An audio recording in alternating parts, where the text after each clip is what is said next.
교회는 어떤 곳이냐? 부활하신 주님을 만난 사람들의 모임이에요. 부활하신 주님을 못 만나고 여기 왔다 할지라도 여기서 반드시 만나게 될 것입니다. 왜냐하면 여러분, 이 자리에서 그것을 위해서 기도하고 헌신하며 그 심부름하는 사람이에요, 목회자는. 근데 목회자가 아니라도 전 초신자 때부터 교회에 가기만 하면 설교하라면 설교하고 전도하라면 전도하고, 왜냐하면 없는 데는 다 채우는 거예요. 청소가 필요하면 청소하고요, 밥이 필요하면 밥하고요, 돈이 없으면요, 정말 이거는 주님을 사랑하는 마음으로 했어요.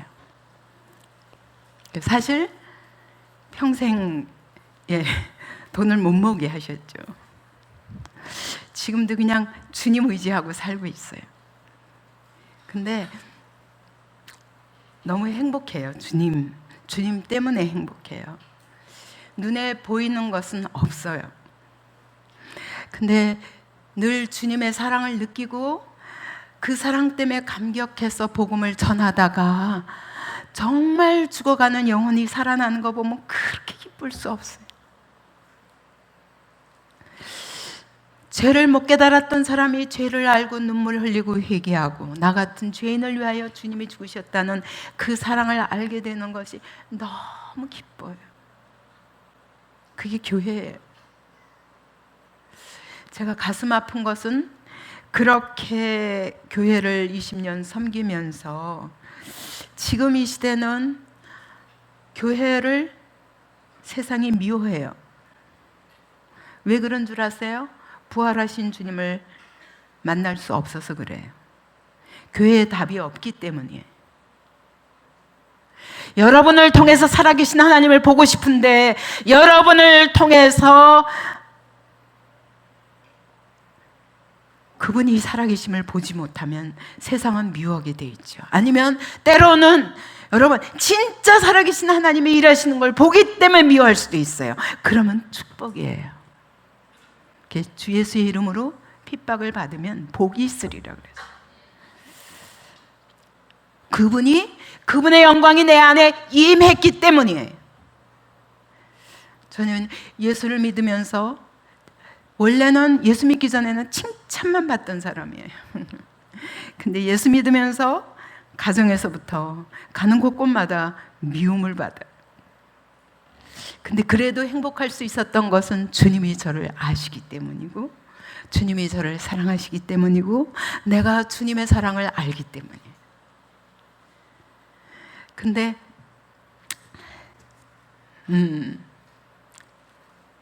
그것도 때가 되면 저를 연단하시기 위해서 하나님이 고난도 주셔요. 제가 이번에 또 쭉 노트를 봤거든요. 초신자 때 처음에는 기록했지만 그 다음에는 안 했어요. 왜냐하면 너무 놀래가지고 하나님 말씀 주시면 막 기록해놨던 게 있는데 제가 그걸 보고 너무 놀랐어요. 주님이 내 일평생에 관한 거 다 주셨었네. 여러분, 오늘도 주님은 여러분의 일평생에 대해서 다 준비해 놓으셨습니다. 그걸 이루어가는데 한 걸음 한 걸음 여러분이 말씀 앞에 나를 드리고 주님 앞에 나를 드리고 내 주권을 버리고 그분께 맡길 때마다 그분이 여러분의 삶을 통해서 한 걸음 한 걸음 인도하십니다. 근데 때로는요 고난을 통과해요. 근데 그 고난도 여러분 필요해서 주시는 거예요. 제가 놀란 거는 그 처음 율법적인 교회에 들어가서 3년 동안 율법과의 전쟁을 했어요. 세상에 맨 이 귀신 들린 자에다가 정신병자에다가 이러다 보니 암 환자에다가 막 소망을 잃어버렸는데 문제는 암에 걸려도 교회 얘기 안 해요. 왜냐하면 너무 율법적인 교회다 보니까 암 걸린 것도 죄의 결과예요. 그래서 축복만 받아야 되는데 이렇게 병에 걸렸다 그러면 하나님께 뭔가 잘못해서 그렇다고 생각하는. 그러니까 이걸 숨기려고 그래요. 근데 돌아가실 때까지 숨기려고 그러니 담임 목사고 뭐고 다 거부하는 거예요. 제가 너무 안타까워가지고 의사가 와서 암이라고 그래도요, 거부하는 거예요. 아니라는 거예요. 나는 암이 아니다. 왜? 그분은 너무 의로운 집사님이거든요. 교회에서 너무 세상에 세무사 다녀도 절대로 가난하게 살면서 절대로 포탈 안 하고, 세금 포탈 안 하고, 정말 정직한 세무사다. 그래서 온 교회가 너무너무 의로운 집사님으로 띄웠는데 제가 보기엔 예수가 없는 거예요. 근데 이분이 암에 걸려서 이제 6개월 이상 못 산다고 하는데 받아들일 수가 없어요. 자기는 그런 사람이 아니거든요. 끝까지 거부하는데 의사도 어떻게 못하는 거예요. 그래서 집안 식구들이 다 갈등에 놓였어요. 어떡하나, 그냥 돌아가시더라도 이런 상태로 돌아가게 하는 것이 이 사람을 돕는 길이 아닌가, 아니면 낙심해서 이미 돌아가실 것 같다는 거예요.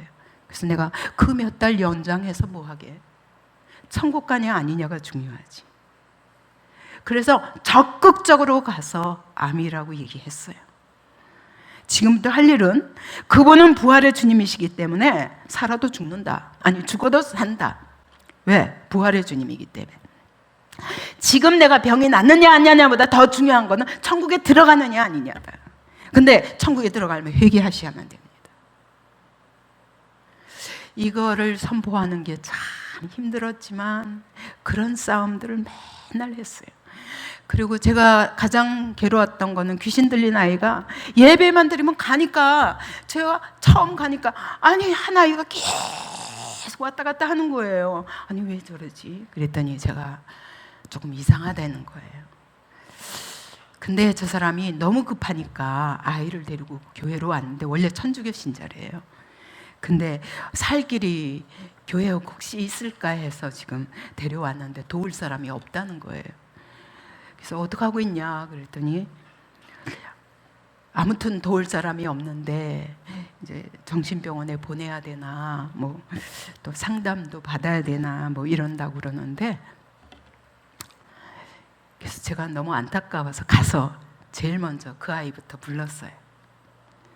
그래서 이제 얘기를 들어보면서, 하나님이 너를 어떻게 사랑하시는가, 주님이 절대로 사랑의 하나님이 너를 진짜 하나님의 자녀 만들어서 이 병도 고치고 정말 기쁨으로 살 수 있게.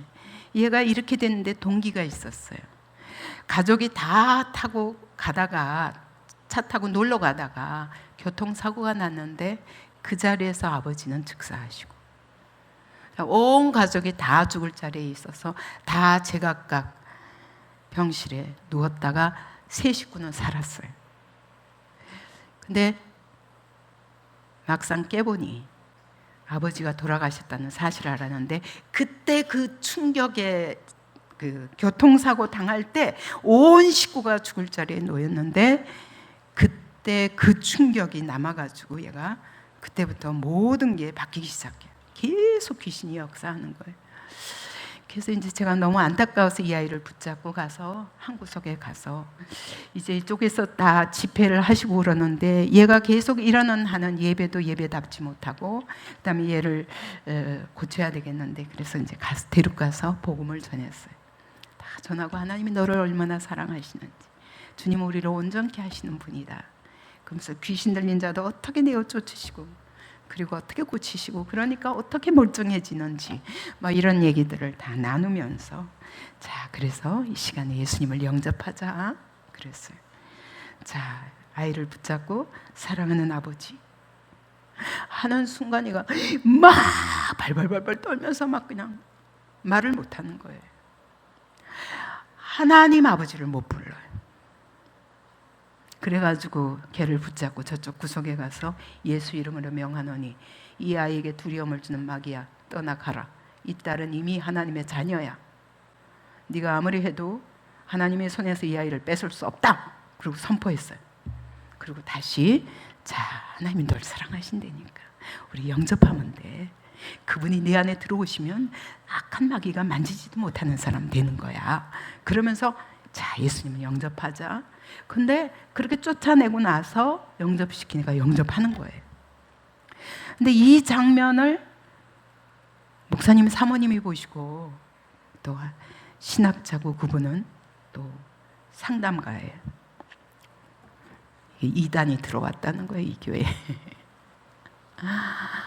그래서 이제 성령론, 마귀론 싸움이 벌어졌는데 저는 신학자하고 싸울 수는 없잖아요. 그래서 이제 제가 그 안타까움, 그렇게 한쪽으로 죽어가도 살릴 수 없는 교회에 대한 말할 수 없는 안타까움을 통해서 하나님께서 저에게 이런 싸움을 위해서 부르셨다. 성령 논쟁을 저를 붙들어 놓고 신학자가 2시간 강의를 하시더라고요. 목회자 30명이 장로님들 그러니까 당회죠. 당회 30명이 다 모여가지고 큰 교회였으니까요. 이제 성령론을 고쳐라, 마귀론을 고쳐라.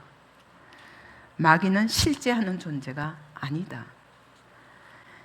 이 아이는 정신병원이나 상담소로 보내야 되는데 귀신을 내어 쫓는다.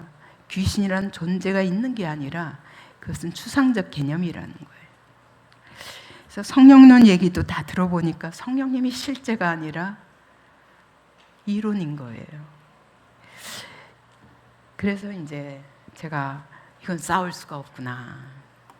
그래서 제가 그분이 2시간 강의가 끝난 다음에 제가 주님, 제가 어떻게 대답해야 돼요? 제가 성령님을 거부할 수도 없고 그 다음에 마귀를 부정할 수도 없고 이것은 실제인데 우리를 저 어둠에서 건져내는 그 어둠의 세력에서 건져내신 분이 살아계신 주님이시고 그분이 우리 안에 성령으로 들어오셔서 우리의 삶을 통해서 역사하시는 게 신앙생활인데 근데 성령님을 거부하면 늘 마귀에게 생각을 뺏기고 모든 말씀이 능력이 아니라 문자인 거예요. 그렇기 때문에 영혼을 구원하는 일은 실제 일어나기 어려운 거예요. 그래서 복음이 전해지기가 어렵고 복음이 나에게 실제가 되기 어려운 성도들이었던 거예요. 다 지적으로는 굉장히 고상한 사람들이었어요. 이제 이런 싸움을 하면서 제가 정말 교회들과 아름다운 조화를 이루며 신앙생활 하기가 너무 어려웠어요. 그랬는데 하나님이 어느 날 저에게 또 꿈을 보여주셨는데 그것이 교회의 꿈이었어요. 지금 생각해 보니까 교회의 꿈이었어요. 그때는 그게 뭔지를 몰랐어요. 왜냐면 제가 교회에 있는데 분명히 교회에 있는데 아니 교회가요 굴이에요. 캄캄해요. 빛이 없어요. 그리고 이 벽마다 다 이렇게 뭐가 동굴처럼 파였어요. 파인 거기마다 전부 우상이 즐비한 거예요. 여러분 저기 뭐야 이 우상 숭배라는 건 다 이제 우상을 만들어서 조각해서 놓잖아요. 그것처럼 모든 곳에 천주교에도 가면 쭉 또 사람의 그림들이 성화가 있잖아요. 또 불교도 가면은 뭐 그림이나 조각상이나 막 이런 것 가지고 그러듯이 교회 안에 온갖 종류의 그런 우상들이 있어요. 그리고 캄캄해요. 어두컴컴한데 촛불을 겨우 켜놓고 그리고 뭐 하는가 보니까 잔치상이 벌어졌는데 거기서 술 마시고 목사님, 장로님, 집사님들이 다 술 마시고 있는 거예요. 흥청망청 즐거워요. 너무 놀라가지고 아니 이게 교회인데 제가 이러고 있었습니다.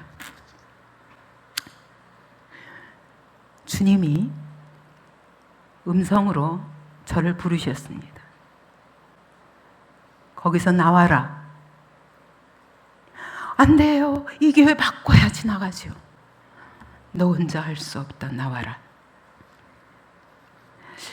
그래서 막 나를 따라오너라. 그러고 그분은 막 가시는 거예요. 가시는데 하얀 옷자락 위에는 아무것도 안 보여요.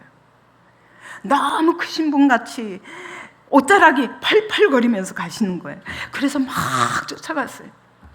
쫓아갔는데 막 이분이 막 가파른 바위로 막 날아가듯이 가시는데 어떻게 쫓아가요?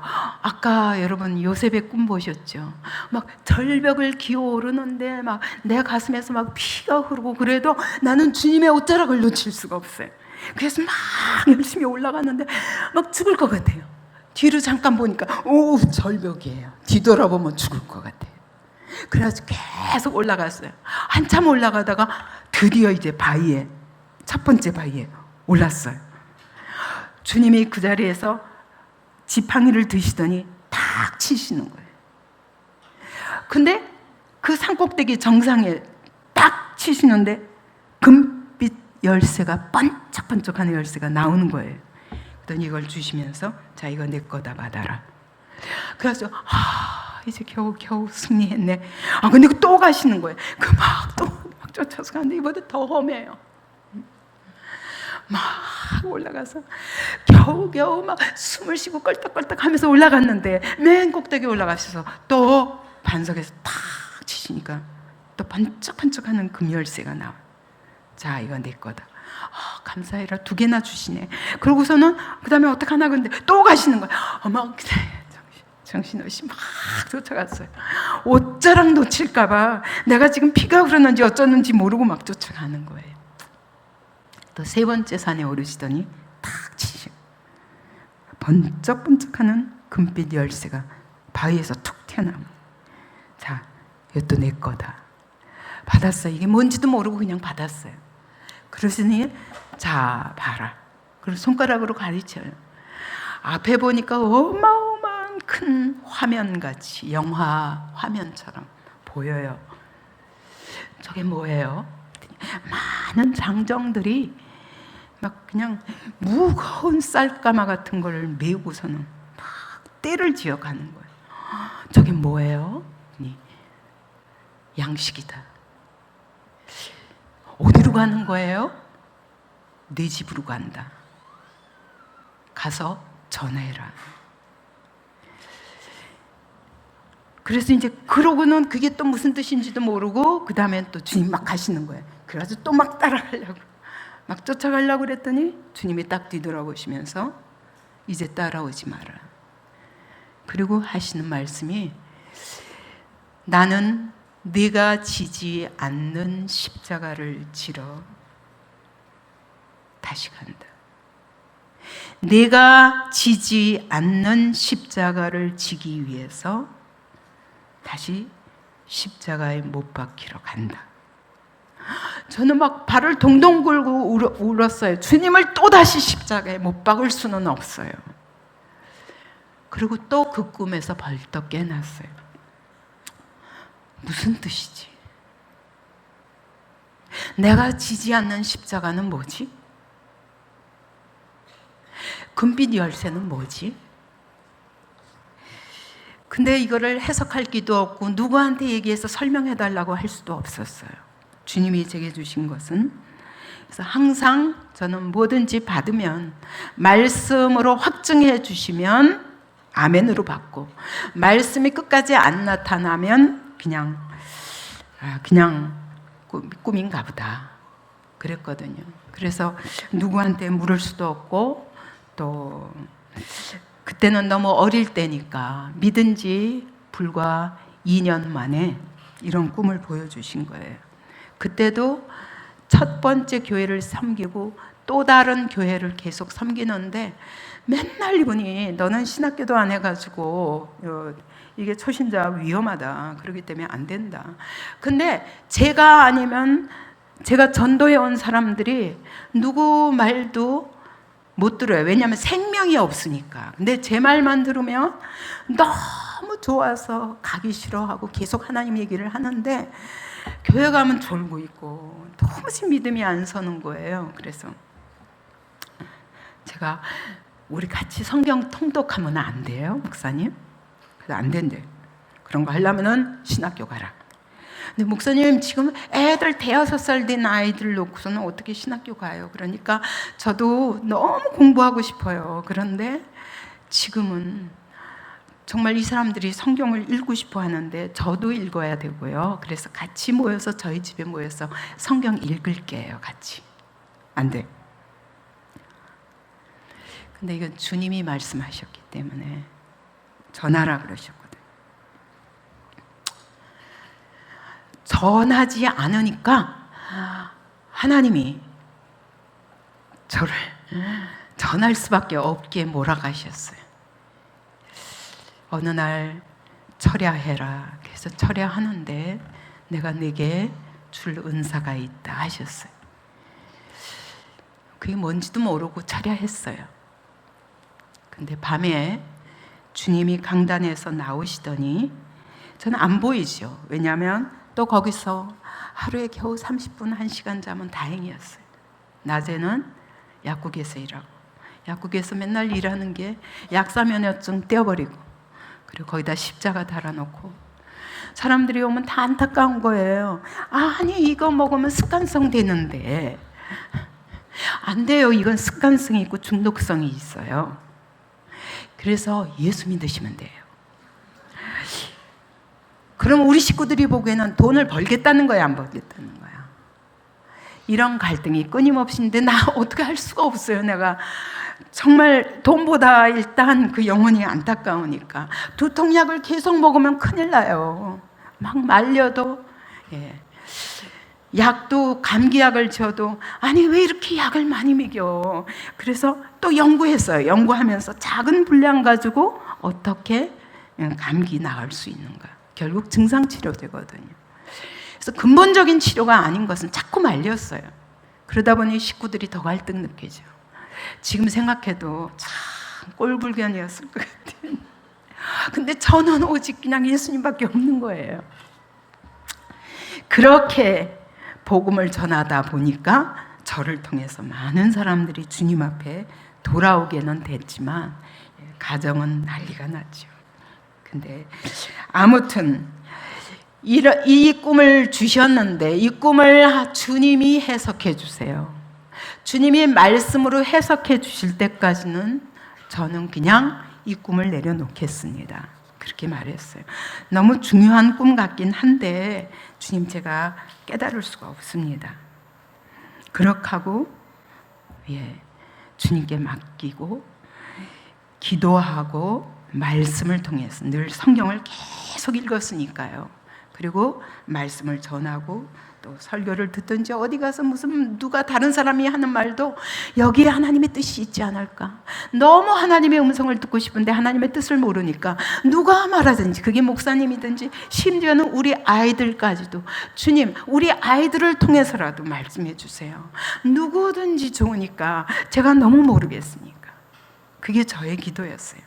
그리고 깨닫기만 하면 제가 즉각 순종하겠습니다. 근데 제가 지지 않는 십자가가 굉장히 짐이 됐어요. 주님을 따라가는 길은 어차피 고난의 길이구나 라는 것이 그 꿈을 통해서 첫 번째 느껴지는 거였어요. 산고비를 넘을 때마다 하나님이 주시는 선물이 있는데 주님을 따라가는 길은 점점 더 고난의 길일 수 있어요. 우리는 주님 따라가면 갑자기 축복받고 갑자기 모든 것이 병도 아프던 병도 낫고 다 문제가 해결돼야 되는데 그게 아닌 거예요. 근데 주님이 나에게 주신 십자가가 뭘까? 교회에서 나오라고 그랬잖아요. 나와서 교회 세우라는 거였어요. 근데 나는 교회를 끊임없이 세우고는 다른 목사님들 드리고 나오고 그랬어요. 그랬는데 마지막 북경 가기 직전에 1년 동안 철야를 시키시면서 하나님 하시는 말씀이 딱 두 가지였어요. 네가 가면 교회를 세우게 될 거다. 준비하는 기도를 해라. 그래서 저는 어디 가나 교회를 세웠기 때문에 북경 가서 또 교회를 세우나 보다. 그럼 어떤 목사님 또 도와드리면 되나 보다 라고 생각했어요. 두 번째, 근데 네가 여태까지 경험하지 못한 사단의 괴계가 기다리고 있다. 너 이거 통과하려면 지금부터 기도 쌓아라. 그러신 거예요. 근데 그게 나는 무슨 말인지를 못 알아들으니까 기도는 열심히 했어요. 1년 동안 8시간, 하루에 8시간씩 철야 기도를 매일 했어요. 그러긴 했는데 기도의 방향이 잘 모르겠어요. 어쨌든 하나님 앞에 기도하면서 그냥 늘 어디 가나 교회를 세우고 북경에 가서 또 그렇게 교회를 세울 수 있다면 좋겠다. 근데 그것이 내가 목회를 하게 되리라고는 꿈에도 생각 못하고 어떤 목사님 또 도와드릴까. 그런데 전화가 온 거예요. 북경에 우리 박대성 목사님이 먼저 1년 먼저 가시고 원배가 그때 대학 입시를 봐야 되기 때문에 저는 철야 기도하면서 이제 기다리고 있었어요. 대학 들어가기를. 그럴 때였는데 사단의 괴계가 무슨 말인지 너가 여태까지 경험해 보지 못한 것을 거기서 겪게 될 것이다. 근데 이 고난에 대해서 여러분 81년도에 이 교회를 세우는 꿈을 주시면서 자, 교회를 세워라. 그리고 이 꿈을 통해서 3가지 열쇠를 주시며 교회를 세우라 하신 거예요. 근데 그러고 나서 하신 말씀이 마지막 말씀이 제가 정말 그때도 이해 못했고 여태까지 이해 못했다가 이번에 다시 찾아보니까 40년 전 걸 다시 찾아보니까 이것이 내가 북경에서 당할 교회를 세울 때 겪게 될 놀라운 무서운 연단이었어요. 그걸 이번에 알고 제가 너무 놀랐어요. 그러니까 제가 거기 가서 교회를 세우게 되기 이미 15년, 16년 전에 말씀하신 거예요. 가서 교회를 세우게 되리라. 그때 사단의 괴계가 기다리고 있다. 미리 말씀으로 주신 거예요. 근데 말씀으로 주셨기 때문에 제가 이게 무슨 말인가. 내가 지금 주님이 너 나 사랑해? 그러면 교회 세워. 그러면서 너 목숨까지 바쳐야 돼. 그렇게 말씀하셨는데 왜 갑자기 막 저에게 바벨론 포로 생활을 하게 되리라. 그 예언인 거예요. 그러니까 이게 무슨 말인지 내가 지금 이렇게 주님을 사랑하는데 왜 주님이 나를 이런 연단 가운데 두시겠다고 그러시지? 그때 이해 못했어요. 근데 이번에 자세히 보니까 너가 얼마나 죄가 많고 네가 얼마나 허물이 많은 자인지 그걸 깨닫게 하는 시간이 되게 하리라는 게 그분의 약속이었어요. 아직 죄도 짓기 전에. 인간은 어쩔 수 없는 거예요. 아무리 은혜 받아도 여러분 이 속에서 나오는 게 선한 것이 없는데 하나님께 쓰임 받아 보면은 잠시 자기도 죄에 빠질 수 있어요. 하나님은 그걸 허락하지 않으시는 거예요. 제가 북경에 가서 얼마나 유명했는지 92년도에 수교되고 나서 94년도, 5년도에 갔기 때문에 초기거든요. 그러니까 북경의 교회가 처음 세워진 그 교회를 도와달라고 연락이 왔어요. 제가 서울에 있을 때부터. 신학교에서 연락이 와서 지금 사실 북경에 굉장히 중요한 시기인데 교회를 세우는 사람이 지금 그 교회를 인도하고 있는 사람이 우리 신학교 출신이다. 근데 너무 경험이 없고 그래서 매우 걱정이 된다. 교회가 매우 어려운 것 같다. 가서 1년만 도와줘라. 저는 중국 선교할 건데요. 가서 1년만 도와줘라. 그래서 이게 또 하나님이 하라시는 줄 알고 그럼 나는 이 교회 세워주고 가면 되겠지. 그러고 한 시간이었는데 그 시간 때문에 제가 북경이 떠들썩할 만큼 저희 성경 공부가 유명했어요. 그때부터 새 생명을 시작한 거예요. 근데 물론 온전한 새 생명이 아니고 끊임없이 하나님이 저에게 주셨던 복음의 꿈을 이 사람 저 사람의 모든 교재를 활용해가면서 써본 거예요. 써보면서 또 연습하고 그래서 또 안 되면 거기다가 내가 또 붙이고 싶은 거 또 붙이고 이러면서 이제 그때부터 새 생명을 사실은 만들어가면서 하기 시작했고 그렇게 20년 동안 해온 것이 더빛교회 걸음이었어요. 그때 아무튼 얼마나 많이 변했는지 남자분들이 술주정뱅이로 아주 북경에서 유명한 술주정뱅이가 헷가닥 변해가지고 결국은 지금은 그분이 장로로 쓰임받고 어떤 사람은 외교관이었는데 목사로 쓰임받는 사람도 있고 하나님이 엄청나게 뜨겁게 하셨어요. 왜냐하면 북경에 처음 갔죠. 다 나는 하나님의 나라를 위해서 중국으로 간다. 그리고 중국어를 공부한 사람들이니까. 근데 이제 첫 번째 발령 받았잖아요. 그것이 외교관이든지 기자든지 아니면 어떤 기업의 대기업의 대표든지 이런 사람들이 다 모이게 된 거예요. 근데 이 목사님이 그분들을 어떻게 컨트롤 못해서 저한테 다 맡기는 거예요. 그래서 이제 이분들을 진짜 일꾼으로 세우기 위한, 보니까 감리교, 순복음교, 무슨 교 해가지고 다 모였는데 복음은 없어요. 나는 장로다, 나는 뭐다 하는데 복음이 없는 거예요. 아, 이 복음을 세워야 되는구나. 그래서 이제 새 생명을 쓰기 시작했거든요. 근데 어쨌든 변화가 얼마나 놀라웠는지 북경이 떠들썩할 만큼, 심지어 불신자들도 찾아와서 나도 이 성경 공부에 좀 들어오면 안 되겠냐. 거기다 또 부부 성경 공부하면 막 이게 너무너무 놀라운 이슈가 되었었어요. 하나님이 제가 행여나 높아질까 봐 하나님이 이런 고난을 준비하셨었구나. 정확하신 하나님이다. 너무 감사했어요. 고난은 필수적입니다.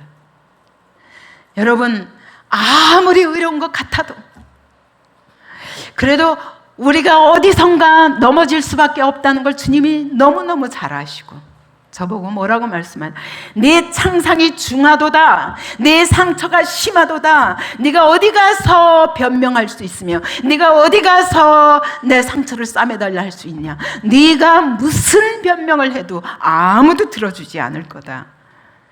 그러나 너를 치던 자를 내가 치겠고 너를 네게서 약탈하던 것을 내가 빼앗을 것이고, 이러면서 다시 산에, 시온 산에 하나님의 교회를 중건하게 하리라. 참, 이것 때문에 제가 엄청난 고난을 당했습니다. 그래서 우리 더빗교회가 마치 스데반의 환난을 통해서 교회가 세워진 것처럼 그런 시간이 있었습니다. 자, 제가 이것만 전하고 이제 마치겠습니다. 그럼 세 가지 열쇠가 뭐냐? 이게 중요한 거예요. 그래서 제가 세 가지 열쇠를 4년 만에 다 찾았어요. 이 열쇠가 성경에 어디에 나오는가? 성경을 읽다가 깨닫게 된 것이 몇 번 읽는 가운데, 물론 이것만 목표로 한 게 아니라 신앙생활이 저는 늘 말씀 속에 살았기 때문에, 그러다가 여기 열쇠가 나오네, 여기서 나오네, 이렇게 하고 찾게 된 것이 세 가지였어요. 그게 뭐냐? 첫째가 마태복음 16장 19절 20절에 나오는 천국 열쇠였어요. 천국 열쇠, 첫째.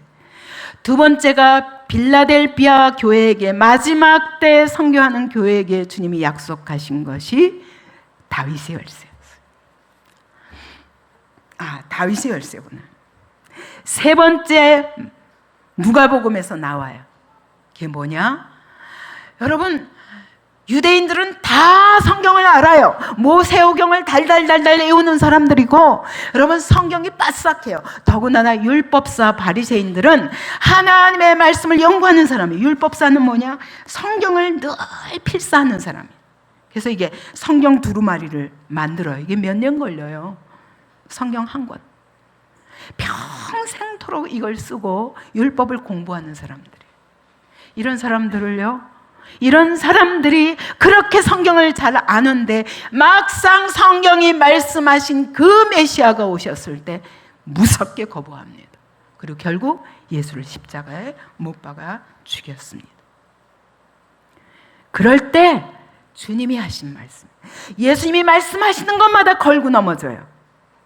시비 걸어요, 율법사들이. 그럴 때 예수님이 뭐라고 말씀하시냐면,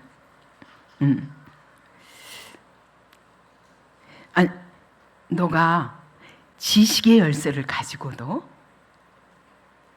네가 천국 문을 열어서 수많은 사람들을 천국에 들어가게 해야 할 자가 남도 못 가게 하고 너도 뭐 안 가면서 남도 못 가게 하는구나. 내가 너한테 지식의 열쇠를 주었는데 그걸 가지고 천국 가는 길을 너도 안 들어가면서 남도 막는구나. 이렇게 말씀하신 구절이 누가복음 11장에 나와요. 자, 그러면 천국 열쇠는 뭐냐? 다윗의 열쇠는 뭐냐? 그 다음에 지식의 열쇠는 뭐냐? 여러분, 이것이 저에게 주신 것이면, 저에게 주신 것으로 끝나는 것이면 여러분에게 이 얘기 할 필요 없어요. 근데 이 세 가지를 하나님이 주시면서 더빅교회를 세우라 하신 거예요. 네가 십자가를 지고 이 싸움을 하지 않으면, 이걸 끝까지 이루지 않으면 그게 십자가 안 지는 거고, 그러면 너는 네가 십자가 지지 않는 것이 나를 십자가에 다시 못 박는 거다라고 말씀하신 거였어요. 그래서 저는 이 세 가지 열쇠가 중요했습니다. 마태복음 16장 19절에 보면 예수님이 말씀하세요. 내가 내 교회를 세우리니. 주님 저보고 교회를 세우라 하시는데 저는 교회를 경험한 적이 없어요. 교회가 어떤 것인지를 몰라요. 다만 지금 어려운 교회 세우긴 하지만 이게 교회다운 교회는 아니잖아요. 저는 교회에 대한 롤모델도 없고 교회에 대한 그림이 없어요. 교회를 전혀 몰라요. 그런 사람 보고 저보고 교회를 세우라 하셨을 때, 여러분, 저는 설교 어떻게 하는지 몰라요. 주님, 내가 전도는 할 수 있지만 설교 어떻게 하는지 몰라요. 저는 예배 순서가 어떻게 되는지도 몰라요. 예수님, 저는 주일학교 어떻게 운영하는지도 몰라요. 그런 거 한 번도 본 적도 없어요. 청년부는 어떻게 해야 되고요, 교회 행정은 어떻게, 전 전혀 몰라요. 주님이 내가 너한테 그림을 주었다. 내가 너한테 세 가지 열쇠를 주셨다는 거예요. 너무 어려웠어요. 근데 주님이 마태복음 16장에서 말씀하시기를 내가 너보고 세우라는 것이 아니라 내가 세우겠다는 거야. 내가 내 교회를 세우리니. 내 교회야. 누가 알겠냐? 사람은 세울 수 없다. 너는 내 심부름만 해라. 그래서 하나님께서는 저같이 백지 상태에다 복음을 그려주신 것처럼 백지 상태에서 저보고 교회 세우라 하신. 그러니 그때부터 어떻게 하면, 어떤 교회를 세워야 됩니까? 어떤 교회를 세워야 됩니까? 안디옥 교회에 대한 얘기는 이따가 하기로 하고 이 세 가지 열쇠만 얘기하겠습니다. 주님이 세 가지 열쇠에 대해서 내가 내 교회를 세울 터인데 그 교회에게 뭘 주셨냐면 내가 천국 열쇠를 주리라. 근데 천국 열쇠가 뭐냐? 음부의 권세가 해하지 못할 권세를 교회에게 주셨다는 거. 아무리 어려울지라도 내가 세우는 교회 음부의 권세가 흔들지 못한다. 그러므로 끝까지 순종하라는 거예요. 그 천국 열쇠는 뭐예요? 사람들 천국 들어갈 수 있도록 문을 열어줘야 되잖아요. 그 열쇠를 맡기겠다는 거예요. 다시 말하면 교회 세우는 일에 너를 사용하시겠다. 그게 베드로예요. 베드로가 생각해 보세요. 어떤 죄인이에요? 예수님을 3번이나, 다른 제자들은 도망만 갔지, 3번이나 부인하면서 굳이 따라가다가 자기 힘으로 안 되니까 3번이나 부인했잖아요. 근데 주님과 눈이 딱 마주쳤을 때 그의 죄책감이 어땠겠어요? 그런 자에게 오셔서 주님이 너 나라 사랑하냐? 그거면 돼. 교회 세워. 어떻게? 내 어린 양을 먹여라. 내 양을 치라. 내 양을 먹여라. 이게 베드로에게 말씀하신 것처럼 저보고 너는 네가 할 거 없어. 내가 할 거야.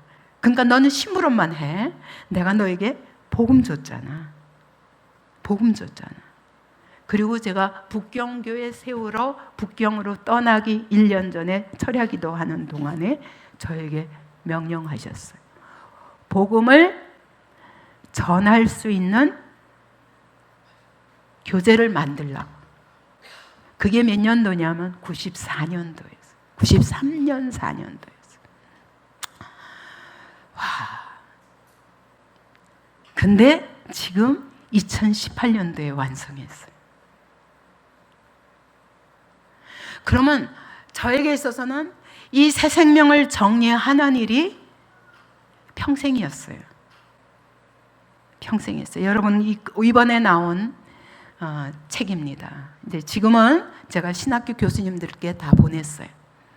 여기서 행여나 신학적으로 문제가 있다고 생각되시면 가차없이 지적해 주십시오.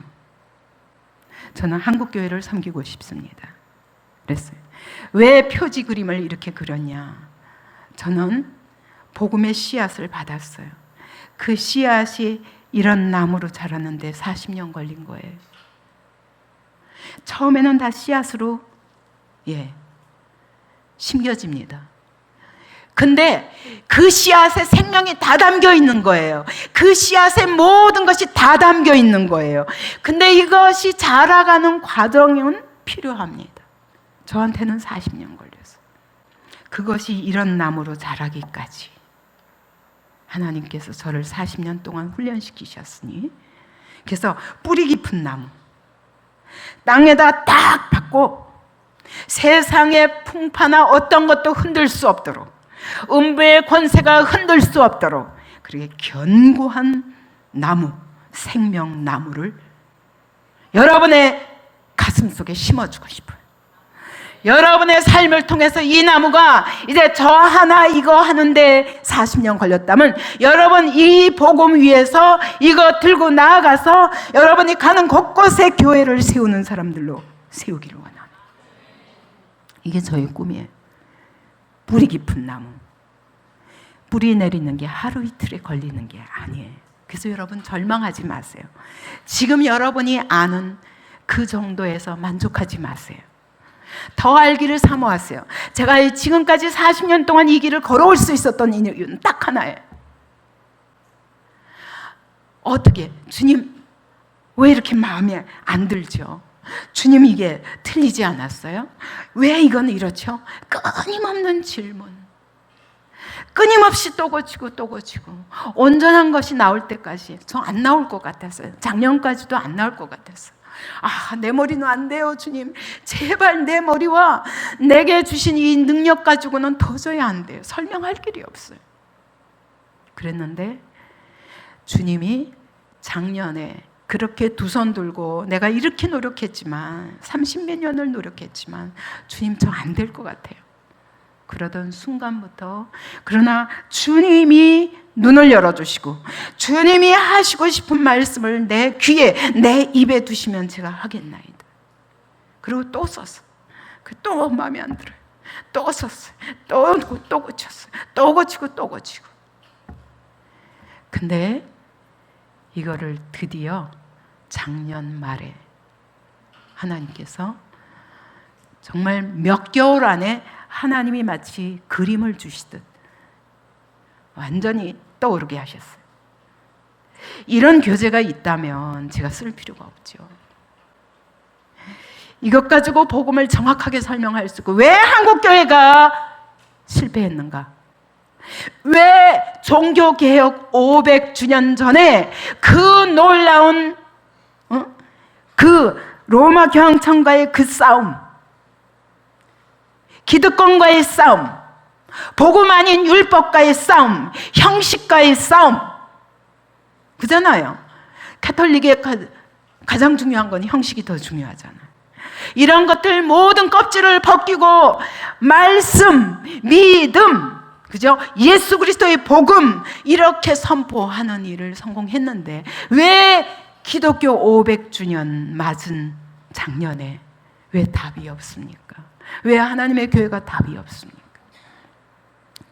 하나님 그 답을 좀 주세요. 근데 하나님이 저에게 정말 여태까지 수십 년 걸려도 안 됐던 거, 그러나 이거를 발견하는 과정이었던 것 같아요. 하나님 끊임없는 그 자기와의 싸움을 하게 하셨던 것 같아요. 하나님이 이게 지식의 열쇠라는 거 알았어요. 지식의 열쇠가 뭐냐? 여러분, 창고에서 하나님의 말씀에 대한 지식을 그때그때 구약과 신약을 정확하게 해석하면서, 그러면서 통일성 있게, 왜 성경이 예수 그리스도의 이야기냐, 왜 역사가 히스 스토리냐, 예수의 이야기냐, 이 이야기를, 성경이 왜 예수 이야기냐, 예수 외에는 아무것도 남지 않았더라, 그죠? 예수가 왜 답인가, 왜 예수가 길인가, 이거를 정리하는 데 필요한 모든 길은 확실히 뼈대를 잡았어요. 그래서 이제 신학자들의 점검이, 감수가 끝나면 그다음에 책으로 낼 것입니다. 그리고는 이런 시점에 그때부터 밖에서부터 계속 연락이 오는 거예요. 목사님들로부터. 어떻게 그런 교회를 세우게 되었냐. 여기 왔다 가시기만 하면 다 감탄을 하시는 거예요. 그렇게 제가 이단이라고 시비도 걸리고 네가 신학도 안 했는데 그래 하나님이 또 신학교 가라고 그래서 왜 가야 됩니까? 그랬더니 빌라델피아 교회를 말씀하셨어요. 그때 하시는 말씀이 네가 적은 능력을 가지고도 내 이름을 배반치 아니하였더라. 자칭 유대인이라 하나 사단의 회중에 며칠 내게 주어 하도 핍박당하고 조롱당하고 사역을 해왔기 때문에 교회를 세워놓고도 맨날 나올 적에는 정죄받고, 그래도 난 주님 때문에 한 거기 때문에, 주님의 교회이기 때문에 절대로 변명도 하지 않고 주님 저의 잘못이 있다면 깨닫게 해주세요. 그리고 또 세우고 또 떠나고 이런 삶을 계속 20년을 살았던 거예요. 그리고 북경에서 그렇게 나온 순간 하나님께서 교회를 세워라. 북경이 난리 났었어요. 제가 교회 세울 생각도 못했는데 사람들이 저를 찾아와서, 선교사님들이 저 사람이 능력이 있단다. 아니 그 능력이 다른 능력이 아니라 복음의 능력이지 내 능력이 아니거든요. 근데 이것이 사람의 능력처럼 되어서 사람들이 쫓아다니니 저는 맨날 피해 다녔어요. 너무 무서워서. 근데 하나님께서 그 지식의 열쇠를 그때 만들기 시작한 때부터 저한테 엄청난 연단을 통해서 또 갈고 닦고, 그게 이제 또 20년 흘렀는데 우리 더비교회 안에서 이걸 실험하게 된 거죠. 이게 하나님의 교회에 대한 그림을 이미 주셨어요. 그 꿈을 통해서 열쇠, 3가지 열쇠를 통해서. 십자가 지지 않으면 나를 따라올 수 없다. 교회를 세운다는데 어떤 십자가가 따르는가를 말씀하셨어요. 그러나 네가 십자가 한번 칠 때마다 내가 열쇠를 주리라. 그게 천국 열쇠였고, 천국 열쇠는 교회를 세우는 열쇠예요. 그래서 수많은 영혼들을 천국에 들어가도록 하는 열쇠예요. 그래서 음부의 권세가, 이것은 내가 세운 것이 아니라 주님이 세우세요. 어디다 세우시냐? 주님이 이 반석 위에. 그래서 새 생명이 반석이라는 걸 알게 하셨어요. 그렇기 때문에 여러분, 이 반석을 탄탄하게 하는 길이 바로 하나님의 교회를 하나님의 교회답게 세우는 거라는 걸, 그 결론은 있었어요.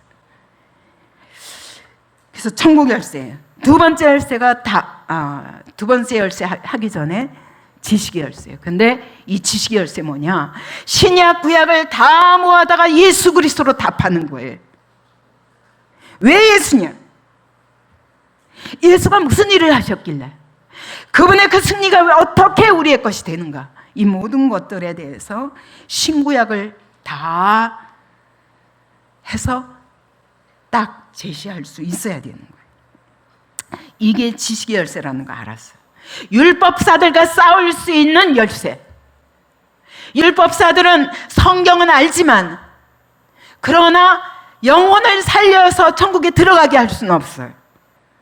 너는 그 율법사들과 싸워서라도 천국에 들어가게 하는 지식의 열쇠를 내가 너희에 주었다. 그게 새 생명이라는 거 알았어. 너무 기가 막혔어. 그러면서 그 다음에 다윗의 열쇠, 이거는 복음을 전하는, 마지막 때 7교회가 있었지만 2교회만 칭찬하셨어요. 근데 한 교회는 왜 칭찬했냐면 잘 죽은 것 때문에, 순교했기 때문에 칭찬하셨어요. 그러나 빌라델피아 교회는 어떤 교회냐? 여러분, 맨 노예들이에요. 다 보잘것없는 신분의 사람들이에요.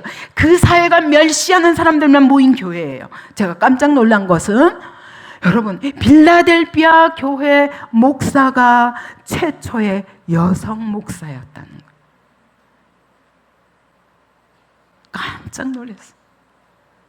그거를 지금 안지 몇 년 안 돼요. 안미아라는 여성 목사였어요. 그 당시에도 여성 목사가 있었던 거죠. 근데 네가 이 적은 능력을 가지고 내 이름을 배반치 아니하였다. 그리고 유대인, 자칭 유대인이라 하나 사단의 회와 싸워서 끝까지 결국은 그들이 내 발 앞에 무릎 꿇게 하리라. 이게 바로 빌라델비아 교회에게 주신 약속이고, 하나님이 너희 천국에서 기둥, 하나님의 집에 기둥이 되게 하리라 라는 약속이었어요. 그 기둥이 뭐겠냐?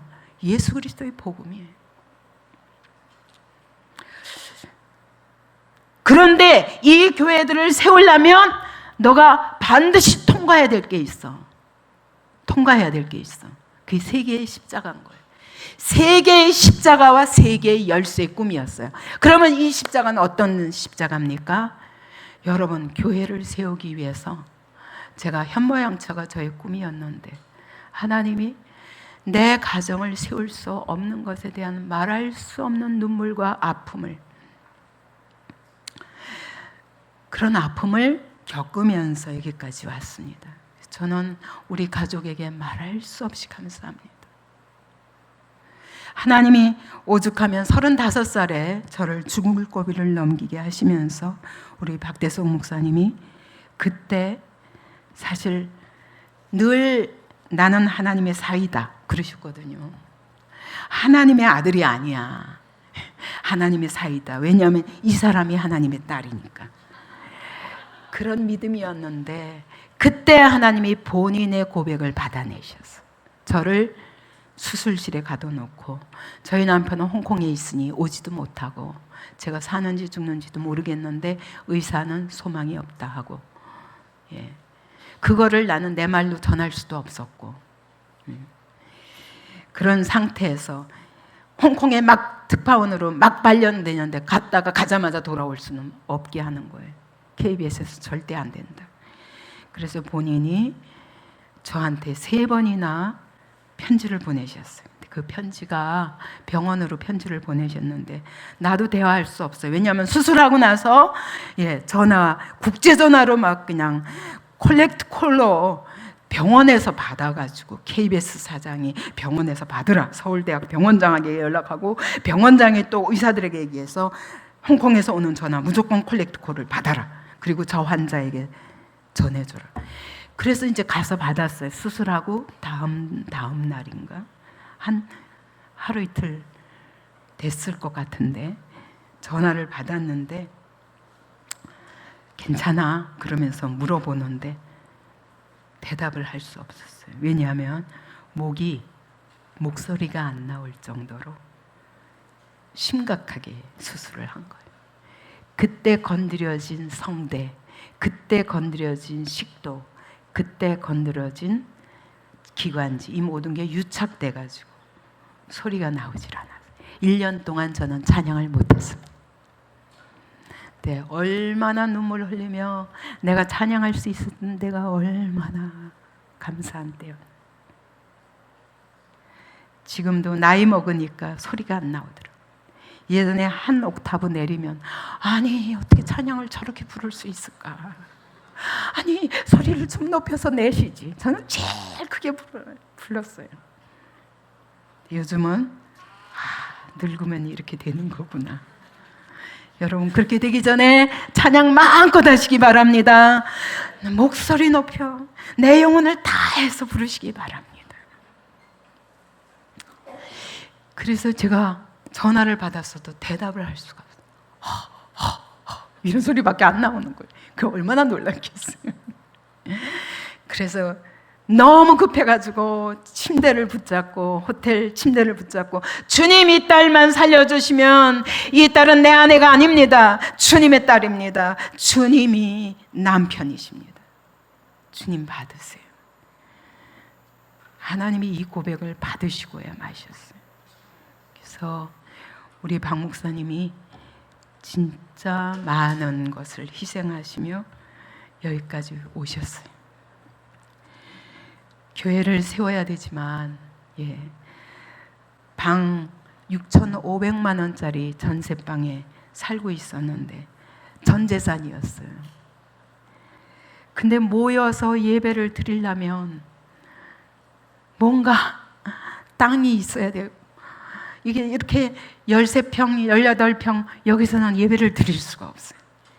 그래서 하나님 그린벨트라도 좋고 천막 지어도 좋으니까 땅 좀 주세요. 그리고 기도할 때 우리가 생각지도 못하게 하나님께서 명예퇴직금 받아가라 그러고 회사에서 막 강제로 줬어요. 왜냐하면 IMF 후에 너무 이자가 오르니까 빨리 퇴직금 빨리 받아가, 미리. 안 받는 사람은 지금 나가, 막 이러니까 받아왔어요.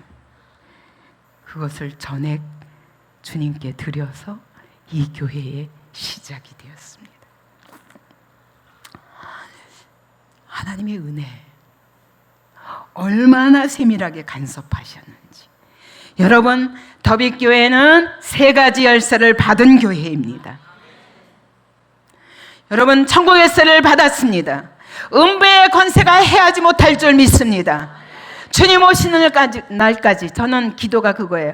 아버지, 세상이 아무리 어둠으로 캄캄하게 세상을 가리고 진리의 빛을 가리려 할지라도, 복음을 가리려 할지라도, 이 더빛교회를 통해서 주님 오시는 그날까지 영혼을 살리는 일이 계속될 수 있는 교회가 되도록 주님 붙들어 주시옵소서. 그렇기 때문에 다음 세대까지 가야 돼, 이 복음이. 그래서 우리 어린아이들한테 여러분 말씀을 암송하게 하는 일이, 여러분 이 아이들이 어려서부터 딴 거 들어가기 전에 말씀이 들어가니까 얼마나 깨끗하게 반응해. 우리 교회에서 가장 성령 충만한 아이들이 우리 어린이들이잖아요. 그죠? 우리가 다 보다시피 우린 테필린 할래도 안 돼요. 머리가 굳어가지고 저도 안 돼요. 로마서 8장까지 해보려고 그러는데 잘 안 되더라고요. 물론 너무 바빠서도 맨날 남한테 말씀 심어주느라고 그래도 내가 암송할 시간은 안 나는 거예요. 그래도 열심히 몇 장까지 내었는데, 여러분 우리는 할 수가 없어요. 이 머리가 그렇게 굳어버리더라고요. 근데 어린아이들은 나긋나긋할 때 하나님의 말씀의 질서가 세워지니까 애들이 영혼이 깨끗해. 이게 얼마나 소망인지, 얼마나 감사한지. 하나님께서 우리에게 천국 열쇠를 주셔서 세상이 음부의 권세가 흔들지 못하는 교회 되게 하여 주시옵소서. 주님이 그 약속하셨죠. 2번째, 지식의 열쇠 주셨습니다. 새 생명으로 이제 무장하게 하셨습니다. 주님, 이것은 하나님의 나라를 위한 것입니다. 그러므로 이 교회 하나 20년 동안 세우면서 20년 동안 전도하고 20년 동안 양육해서 제자 훈련하느라고 했지만 하나님 요거 하나 정리했습니다. 이제 이것 가지고 우리 교회만 아니라 세상을 살리는 교회 되게 하여 주옵소서. 여러분들이 새 생명 정말 귀하게 보고 이걸 붙잡아야 돼. 이것이 열쇠입니다. 지식의 열쇠입니다. 여러분, 이 새 생명을 가지면 여러분의 성경이 신약 구약이 다 뚫립니다. 이게 무슨 얘기구나. 예수 그리스도로 결론 나게 됩니다. 믿음의 길이 선명해집니다. 3번째, 다윗의 열쇠를 주셨습니다. 그것은 선교하는 거예요. 네 앞에 열린 문을 두었을 때 능히 닫을 자가 없느니라. 여러분, 더빛교회가 가는 걸음에 아무도 막을 자가 없도록 하나님이 열린 문을 두신 줄 믿습니다. 저는 요즘 칭찬을 받으면 제가 어색해요. 그렇게 핍박만 40년 받아왔는데 이제 와서는 목사님들이 어떻게 이런 교회를 세웠냐, 어떻게 이런 개념이 있을 수 있는가, 어떻게 성도들이 저렇게 헌신될 수 있는가, 어떻게 성도들이, 우리 신학교에서 그 교단장, 총회장 하시던 분은 오셔가지고요, 새 생명 그 공부하고 나서 여러분이 간증하는 그 간증을 들으시고 완전히 쇼크를 받으셨어요. 어떻게 평신도들이 저런 간증을 할 수 있을까? 그래가지고 그분이 이번에 그분도 조직 신학하셨거든요. 그래서 이제 제 걸 점검해주고 계시면 내가 기꺼이 해야죠 그러시더라고요. 너무 감사해요. 아무튼 여러분의 고백이 보통 고백이 아닌 거예요. 사실은 죄에 대한 그 확실한 깨달음, 예수 그리스도에 대한 확실한 깨달음, 믿음의 길에 대해서 자기 영적으로 자기를 진단할 수 있는 그런 능력들을 보고 너무너무 깜짝 놀라시는 거예요. 여러분, 거기다 다윗의 열쇠는 뭔 줄 아세요? 이것은 하나님 나라 국고에, 하나님 나라 창고에, 이 창고에 보물 창고도 있고요, 무기 창고도 있어요. 하나님 나라 전쟁을 하려면 하나님의 전쟁이에요. 내 전쟁이 아니라 하나님의 전쟁이에요. 이 전쟁을 싸우려면 무기가 있어야 돼요. 하나님이 모든 무기고를 열어두셔요. 갖고 나가서 싸워. 이럴 때는 이 방패가 필요한 거야. 이럴 때는 이런 검이 필요한 거야. 그리고 모든 걸 주셨어요. 그리고 봄을 참고 하나님 나라 위해서 쓰겠다고? 그러면 내가 부어줄게. 여러분, 그래서 제가 하나님의 기업을 선포한 거예요. 이제부터 하나님께서 여러분이 어디로 가든지 이 복음을 안고 사는 자는 여러분이 예수의 증인으로 새 생명을 가지고 다른 영혼을 살리기 위해서 나아가는 걸음마다 하나님이 놀랍게 하실 줄 믿습니다. 하나님 나라에 필요한 모든 창고들을, 창고 문을 여러분에게 열어주셨어요. 나가라, 나가라. 미국의 어떤 교회가, 굉장히 어려움 당하는 교회가, 제가 여기도 없는데 잠깐 오셨다가 우리 청년들의 고백을 보고 너무 놀래가지고 이번이 계속 제가 뉴저지 교회에 가 있는데 전화 온 거예요. 제발 우리 교회 LA에 있는데 좀 들려달라. 하도 부탁하셔서 제가 어려운 걸음을 일주일을 내서 갔었어요. 아무리 설명해도 이분이 모르시는 거예요. 그러시면서 그분이 하시는 말씀이, 그 교회에서 이 훈련 받은 사람 한 사람만 좀 보내달라. 그게 집사라도 괜찮다. 전도사 아니래도 목사님이 오시기는 어려울 테니까 한 사람만 좀 보내달라. 제가 그런 말씀을 들을 때마다 이제 주님의 때가 됐는데, 이런 일꾼이 세워져야 되는데 아직 그렇게 보낼 만한 사람은 못 세웠습니다. 왜요? 이제 새 생명이 막 완성됐으니까. 그래서 이 시간에 잠깐 여러분에게 새 생명의 이 책인데요. 이 책입니다. 그런데 여러분에게 이게 목차만 보여드리겠습니다. 예. 자, 일과가 세상의 시작입니다. 태초에 하나님이 천지를 창조하십니다. 하나님의 창조라는 것이 무엇인가? 그게 일과예요. 두 번째, 그러니까 창조하신 그분이 주인이세요. 창조하신 그분이 오늘도 다스리세요. 다스리시기 때문에 그분의 주권을 인정하는 것이 믿는 자의 첫 번째 할 일이에요. 그렇습니까? 그런데 내가 왕이다 하는 느부갓네살 이야기가 나와요. 그 다음에 하나님이 왕이십니다. 고백은 했어요. 그러나 그렇게 살 수 없었어요. 그게 누구예요? 솔로몬 왕. 그리고 그가 나중에 회개합니다.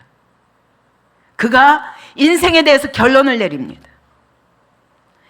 예수 없는 거 다 헛거다.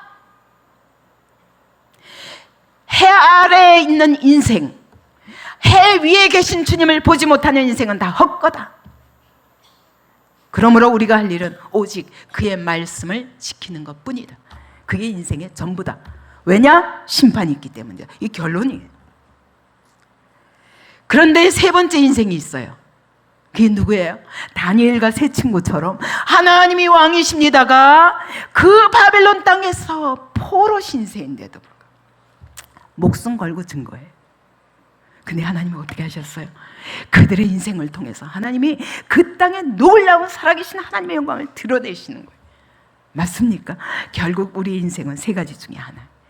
여러분 어떻게 사시겠어요? 느부갓네살처럼 사시겠습니까?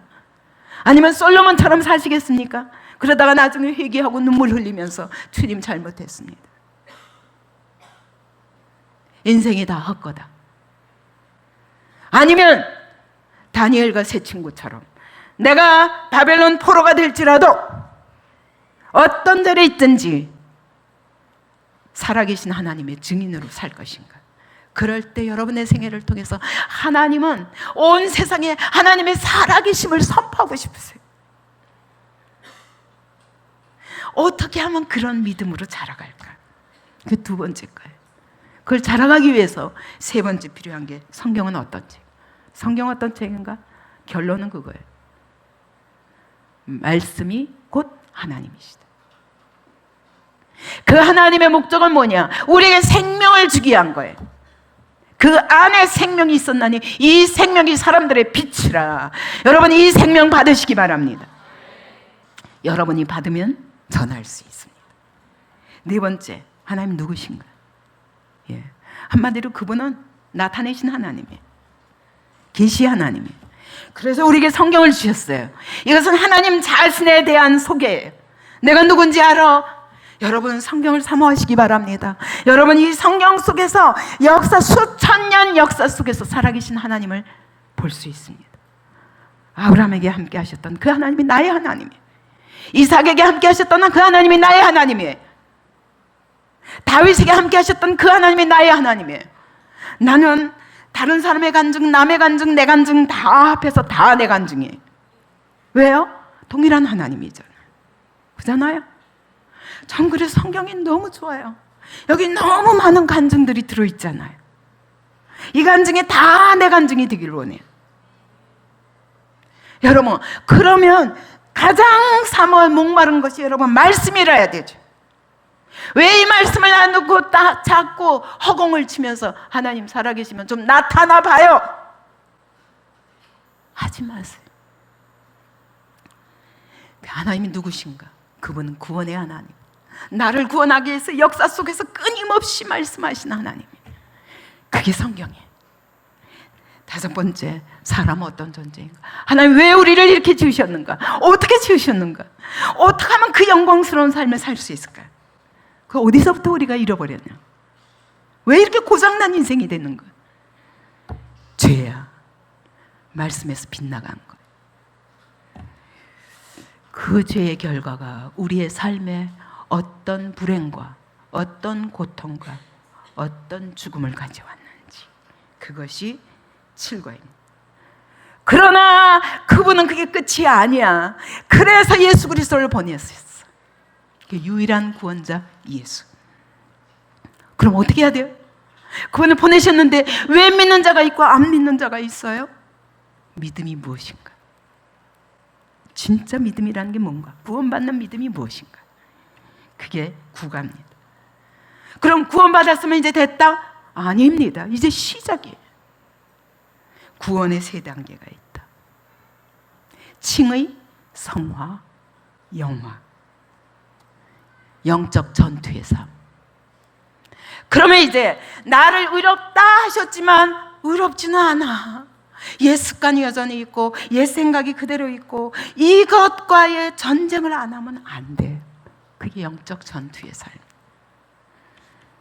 근데 이 일을 언제까지? 주님 오시는 그날까지. 참 신자의 견인. 여기서 때로는 실족하기도 해요. 그건 처음부터 생명이 없어서 그런 거예요.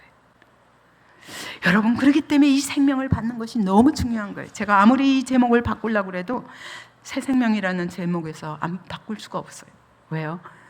이 생명 말고 100년 사는 이 생명 말고 영원히 사는 생명을 받는 거예요.